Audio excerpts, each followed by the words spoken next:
اگر ہو گیا کہ کسی کا انتقال ہمارے سامنے ہو تو آج ہم دیکھنے والے ہیں کہ ہمیں کیا کرنا چاہیے اس وقت پر۔ سب سے پہلی چیز جو ہمیں کرنا چاہیے اس وقت پر، جو مرنے والے کی آنکھیں کھلی ہو وہ آنکھوں کو ہمیں بند کرنا چاہیے۔ ہمیں حدیث ملتی ہے کہ اللہ کے رسول صلی اللہ علیہ وسلم داخل ہوئے، دخل رسول اللہ صلی اللہ علیہ وسلم علی ابی سلمہ، ابو سلمہ رضی اللہ عنہ کا انتقال ہوا تھا۔ نبی صلی اللہ علیہ وسلم داخل ہوئے، وقد شق بصرہ، اور ابو سلمہ کی آنکھیں کھلی تھی، فغمضہ، نبی صلی اللہ علیہ وسلم نے آنکھوں کو بند کیا اور فرمایا ان الروح اذا قبض تبعہ البصر، جب روح قبض کی جاتی ہے تو آنکھیں اس کا پیچھا کرتی ہیں، آنکھیں اس کا پیچھا کرتی ہیں، آنکھیں دیکھتی جاتی ہیں۔ تو اللہ کے رسول صلی اللہ علیہ وسلم نے بتایا آنکھیں جو کھلی ہوتی ہے نبی صلی اللہ علیہ وسلم نے بند کیا، سب سے پہلی چیز۔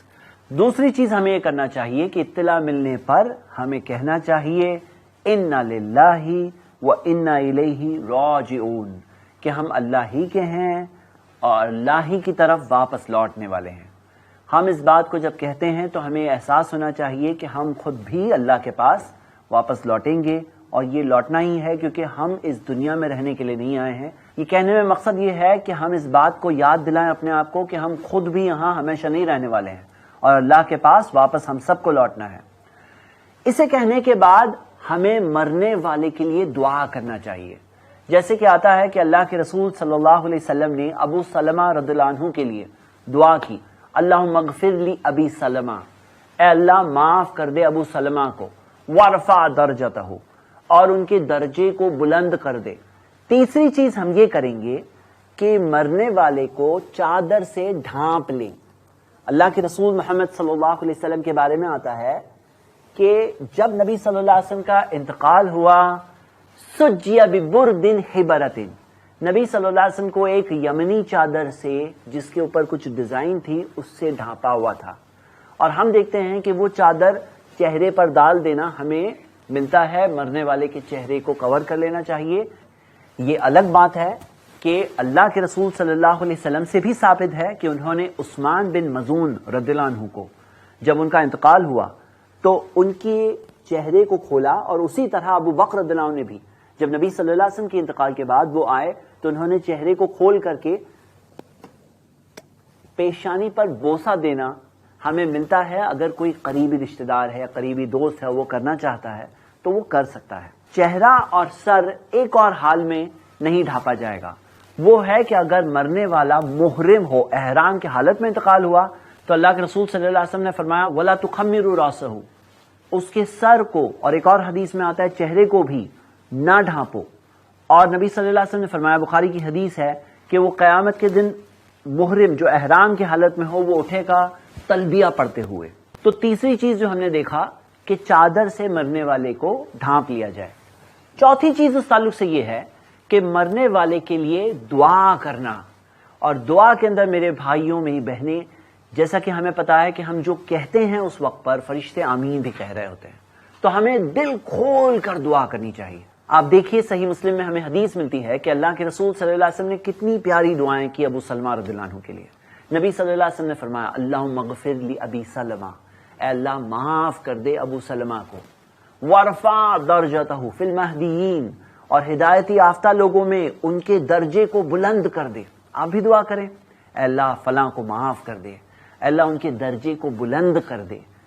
وَاخْلُفْهُ فِي عَقِبِهِ فِي الْغَابِرِينَ، اور جو ان کے پیچھے والوں کے لیے اللہ تو خلیفہ ہو جا، تو دیکھ ریکھ کرنے والا ہو جا۔ یہ تو چلے گئے، تو ان کے جو پیچھے والے ہیں جو رہ گئے ہیں دنیا میں، ان کے لیے دیکھ ریکھ کرنے والا کون ہے؟ اللہ تو ان کا خلیفہ ہو جا۔ اللہم اغفر لنا وَلَهُ یا رب العالمین، اللہ ہمیں بھی معاف کر دے، انہیں بھی معاف کر دے اے رب العالمین۔ تو ہم اپنے لیے بھی دعا کر رہے ہیں اس کے اندر۔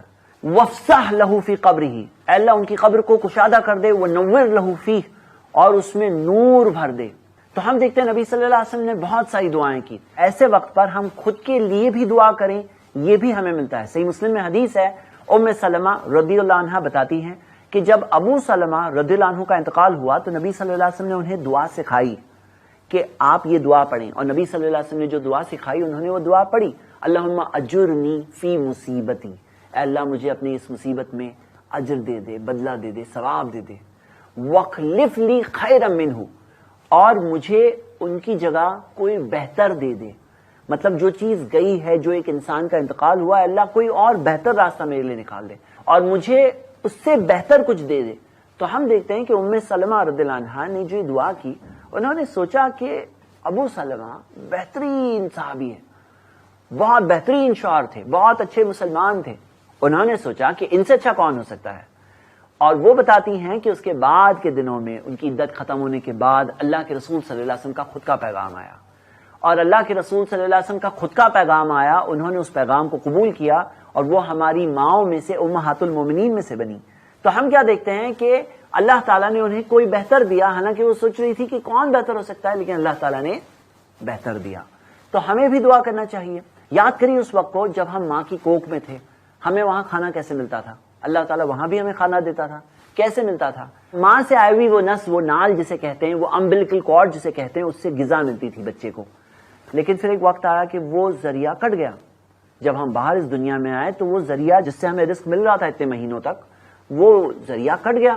لیکن اس کے بعد اللہ تعالیٰ نے رزق کا دوسرا انتظام کر دیا. ماں کے سینے میں اللہ تعالیٰ نے بچے کے لیے دودھ دے دیا. تو ہم دیکھتے ہیں کہ اس تعلق سے یہ نہیں سوچنا چاہیے کہ اب کیا ہوگا, کیونکہ رزق کا مالک اللہ ہے. رزق دینے والا کوئی بندہ نہیں ہوتا, رزق دینے والا اللہ ہے, چلانے والا اللہ ہے. اس بات کو دھیان میں رکھنا چاہیے, کیونکہ اگر اس بات کو کوئی بھول گیا تو لوگ غم کے اندر جا کر کئی سارے حرام کام کرنے لگتے ہیں. تو میرے بھائی اور میری بہنیں, یہاں پر اہم بات ہے, ہم نے پہلے آنکھیں بند کی, انا للہ و انا الیہ راجعون, چادر سے ڈھانپا, ہم نے دعا کی ان کے لیے, خود کے لیے, اور اللہ پر بھروسہ رکھا. بہت اہم بات ہے کہ اللہ تعالیٰ کے فیصلے کو قبول کرنا, یہ تقدیر میں پہلے سے ہے. جو چیز ہونی ہے اس چیز کو کچھ بھی کر کے ہم روک نہیں سکتے ہیں. ہم بندے ہیں, ہم رب نہیں ہیں. ہمارا رب اللہ ہے, ہم اس کے پلان کے حساب سے زندگی گزارتے ہیں. ہمارا امتحان چل رہا ہے, اس امتحان میں ہم کیا کرتے ہیں اسی مطابق ہمیں نتائج ملنے والے, رزلٹ ملنے والے آخرت میں. ایسے ہی اور ویڈیوز بنانے میں ہماری مدد کریں.